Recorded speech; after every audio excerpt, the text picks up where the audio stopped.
चलो बुद्ध की ओर। बुद्ध और उनका धम्म। बाबा साहेब डॉक्टर भीमराव अंबेडकर लिखित। ऑडियो एडिटर मनोज कुमार बौद्ध।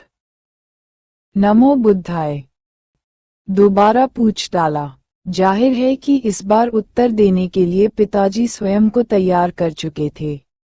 उन्होंने कहा, मैं तुम्हें महाभारत और रामायण पढ़ने के लिए कहता हूँ। इसका कारण ये है कि हम अस्पृश्य जाति से ताल्लुक रखते हैं और संभव है कि तुम्हारे अंदर हीन भावना पनप जाए, जो कि स्वाभाविक है। महाभारत और रामायण पढ़ने का महत्व इस हीन भावना को दूर करने में निहित है। द्रोण और कर्ण पर नजर डालो, वे छोटे व्यक्ति थे किंतु वे कितनी ऊंचाइयों तक पहुँचे। वाल्मीकि को देखो, वह कोली थे किंतु वह रामायण के रचयिता बने। यही हीन भावना दूर करने के लिए मैं तुम्हें महाभारत और रामायण पढ़ने को कहता हूँ। मैं समझ ही सकता था कि मेरे पिता के तर्क में कुछ वजन है, किंतु मैं संतुष्ट नहीं हुआ। मैंने पिताजी को बताया कि महाभारत में वर्णित किसी भी चरित्र या व्यक्ति को मैं पसंद नहीं करता हूँ। मैंने कहा, मैं न तो भीष्म को पसंद करता हूँ न द्रोण को, और कृष्ण को भी पसंद नहीं करता हूँ। भीष्म और द्रोण पाखंडी थे। वे कहते कुछ थे और करते कुछ और। कृष्ण का तो विश्वास ही धोखाधड़ी नहीं है। मेरी उतनी ही नापसंदगी राम के लिए में था। उसका जीवन धोखाधड़ी की श्रृंखला के अलावा और कुछ है। शूर्पणखा प्रसंग में, बाली सुग्रीव प्रसंग में सीता के प्रति किए गए उसके पशुवत व्यवहार के संदर्भ में उसके आचरण का परीक्षण कीजिए। पिताजी खामोश थे और उन्होंने कोई उत्तर नहीं दिया। वे समझ गए कि विद्रोह भड़क चुका है, और इस प्रकार मैं दादा केलुस्कर द्वारा दी गई पुस्तक की सहायता से बुद्ध की ओर मुड़ा। उस अल्पायु में बुद्ध की ओर मैं खाली दिमाग लेकर नहीं गया था। मेरे पास एक पृष्ठभूमि थी और बौद्ध ज्ञान को पढ़ने में मैं सदैव तुलना और भिन्नता कर सकता था। यही बुद्ध और उनके धम्म में मेरी रुचि का प्रस्थान बिंदु है। इस ग्रंथ को लिखने की उत्कट अभिलाषा की उत्पत्ति भिन्न है। महाबोधि सोसाइटी की पत्रिका के संपादक ने मुझसे सन 1951 के बैसाख विशेषांक के लिए एक अग्रलेख लिखने का आग्रह किया।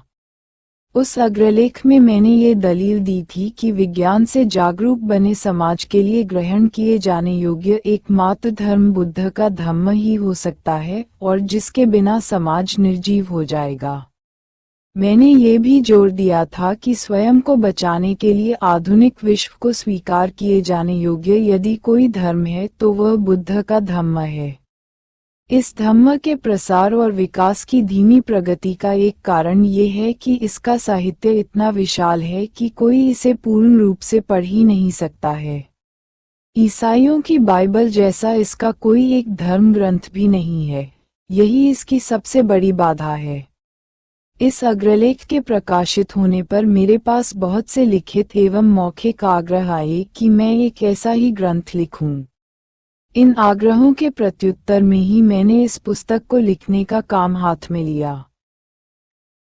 सभी तरह की आलोचना को निःशस्त्र करने के लिए मैं ये स्पष्ट करना चाहूँगा कि पुस्तक के लिए मैं किसी मौलिकता का दावा नहीं करता हूँ। विभिन्न ग्रंथों में सामग्री एकत्रित की गई है। मैं विशेष रूप से अश्वघोषकृत बुद्धचरित का उल्लेख करना चाहूँगा, जिसके काव्य कौशल की कोई बराबरी नहीं कर सकता। कुछ वृत्तांतों के विवरण के लिए मैंने उसके भाषा विन्यास को ग्रहण किया है। एकमात्र मौलिकता जिसका मैं दावा कर सकता हूँ, वह है विषय के प्रस्तुतिकरण का तरीका, जिसमें मैंने स्पष्टता और सरलता लाने का भरसक प्रयास किया है।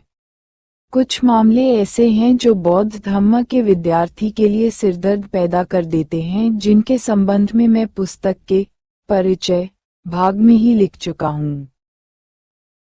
मैं यह उल्लेख करना चाहता हूँ कि यह ग्रंथ 3 पुस्तकों के सेट का एक अंग है जो बौद्ध धम्म की सही और सम्यक जानकारी के लिए बनेगा। अन्य 2 पुस्तकें हैं, 1 बुद्ध एवं कार्ल मार्क्स और 2 प्राचीन भारत में क्रांति और प्रतिक्रांति। वे आंशिक रूप से लिखी जा चुकी हैं। मैं उनको शीघ्र प्रकाशित कराने की आशा करता हूँ। 15 मार्च 1956।